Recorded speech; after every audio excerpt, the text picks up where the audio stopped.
to target his political opponents. That's interesting, because I could have sworn that yesterday we learned that the FBI tapped my phone. Let's look at it.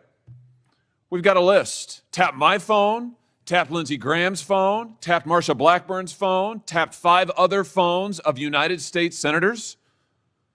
Gee, it sure looks like targeting political opponents to me, and yet I haven't heard a word from that side of the dais about any concern whatsoever. We've got nothing but concerns today, but no concern at all for a what is happening to this country? What happened under Joe Biden?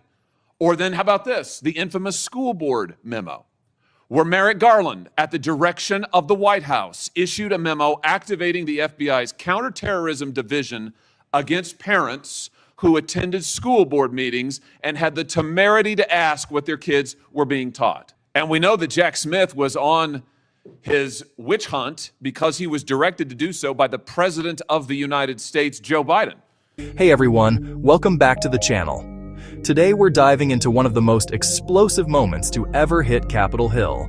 Senator Josh Hawley just went off, grilling Attorney General Pam Bondi and exposing shocking claims that the FBI, under Joe Biden's Department of Justice, tapped the phones of sitting U.S. senators. Yeah, you heard that right. Spying on lawmakers, political targeting, and a trail that leads straight to Special Prosecutor Jack Smith. If you care about government accountability, free speech, and the weaponization of justice, stick around because this one's big. And hey, before we dive in, make sure to hit subscribe and turn on notifications so you never miss the truth behind DC's biggest scandals. So let's start with what set the hearing on fire. Senator Josh Hawley dropped a political grenade when he claimed the FBI had tapped the phones of multiple Republican senators, including himself, Lindsey Graham, and Marsha Blackburn. He said this wasn't an accident, but a targeted attack by the Biden administration on its political opponents. To target his political opponents. That's interesting, because I could have sworn that yesterday we learned that the FBI tapped my phone. Let's look at it. We've got a list. Tapped my phone, tapped Lindsey Graham's phone, tapped Marsha Blackburn's phone, tapped 5 other phones of United States senators. Gee, it sure looks like targeting political opponents to me, and yet I haven't heard a word from that side of the dais about any concern whatsoever. We've got nothing but concerns today, but no concern at all for a Justice Department that is tapping the phones of sitting United States senators because who knows why. They don't like them. They're members of the opposition party. They're Republicans. They're conservatives. You've seen this document, Attorney General Bondi. What was going on here? Who ordered this? Who ordered the tapping of the phones of United States senators? Senator Hawley, I cannot discuss the details of that right now for very good reason. You're going to do a thorough investigation into this, I trust. Is that correct? We will be looking at all aspects of this, and I have talked to Director Patel at length about this. And you're going to figure out who was involved in this, who signed off on it, who knew about it. You're going to get to the bottom of all of it. Is it correct? Yes, and I've spoken to Director Patel about it, and he is committed to doing this. Well, I can tell you, we already know many of the details. We already know that this was ordered by the Special Prosecutor Jack Smith, who reported directly to the Attorney General of the United States, Merrick Garland. Let's just remember. Let's take a walk down memory lane. April 2nd, 2022, the New York Times. Garland faces growing pressure. The Times says as recently as late last year, that would have been 2021, Mr. Biden confided to his inner circle he believed former President Trump was a threat to democracy and should be prosecuted. It goes on to say that the Biden was frustrated with Garland and wanted him to take decisive action against Trump. Here's what we're talking about. Trump, of course, was a private citizen at the time. So he appoints his own hitman, Jack Smith, who goes after the president, former president, who goes after members of this body. You know, the thing about it, though, that really strikes me is that it didn't stop with members of the United States Senate. Did it, Attorney General Bondi? It didn't stop here at all. I mean, just as egregious, maybe more so than tapping the phones of U.S. senators, is this memo that I know you've seen before. Let's just look at it again. This is an FBI memo from the same time period, I might add. From the same time period.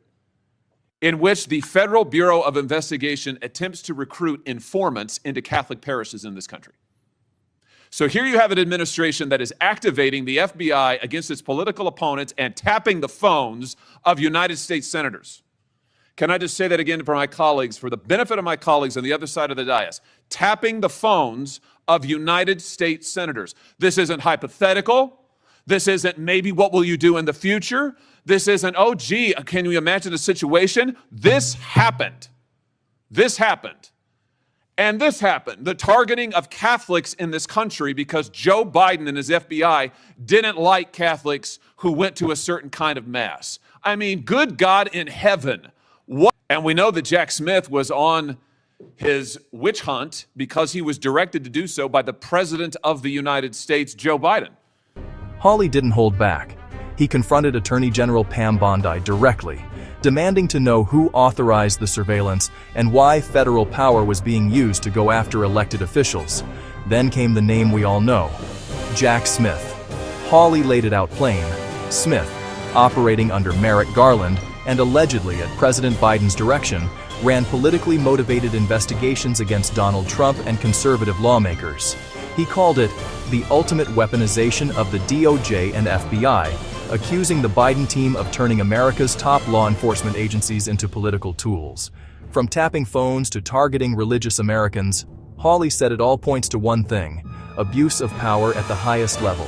If you're with me so far and believe the truth deserves to be exposed, hit that like button and drop a comment saying enough is enough. It didn't stop with senators. Hawley pulled out an FBI memo that's just jaw-dropping. A document showing the Bureau actually tried to recruit informants inside Catholic churches. Think about that. Americans being spied on because of how or where they worship. Then he reminded everyone of another infamous case, the DOJ memo that told the FBI to monitor parents at school board meetings. Parents asking questions about their children's education were suddenly treated like domestic threats. Hawley said it was a direct attack on faith, family, and free speech. Hawley brought receipts, like the story of pro-life activist Mark Houck, whose home was raided by an armed FBI team in front of his children, all for praying outside an abortion clinic.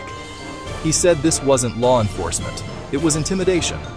Pam Bondi agreed, calling it the ultimate weaponization, and promised that under new leadership, it's over. And some of those parents were treated like this. Let's remember how parents were treated.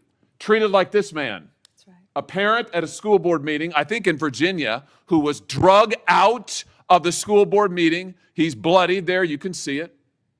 And what was the response of Joe Biden's DOJ and FBI? It was to issue a memorandum saying that people like this ought to be investigated by the counterterrorism unit. And unbelievably, they were. They were.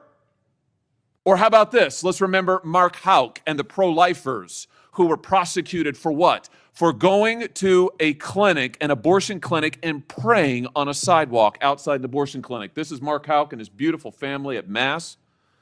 This man, at the direction of Joe Biden's FBI, this man had an FBI SWAT team come to his door in the early morning hours with his beautiful children there, terrorizing them with weapons drawn. He was then arrested and prosecuted. And fortunately, a jury acquitted him. This is what was happening under Joe Biden. United States senators spied upon. Former presidents, the political opponents of the president at the time, targeted, prosecuted. Pro-lifers, targeted, prosecuted. Catholics, targeted, prosecuted. 92 conservative organizations put under surveillance, targeted for potential prosecution. Gee, I don't know. Would you call that an example of weaponization, Attorney General Bondi? Do you think that's a fair characterization? Senator Hawley, that is the ultimate weaponization.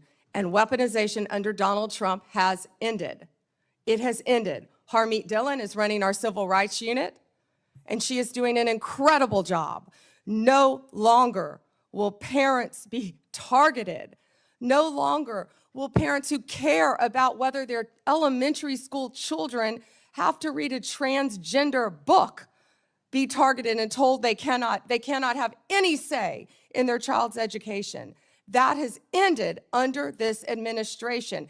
People can worship freely, whether they're Catholics at synagogues or Muslims. Everyone can worship freely. That was the ultimate weaponization. They were targeting Catholics, no longer. They have been targeting so many American citizens throughout this country.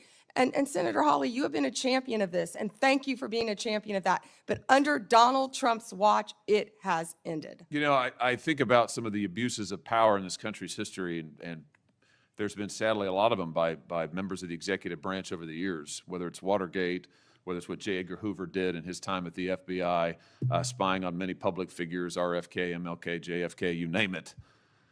And I just have to say, what we now know happened in the last 4 years under this administration surpasses all of that.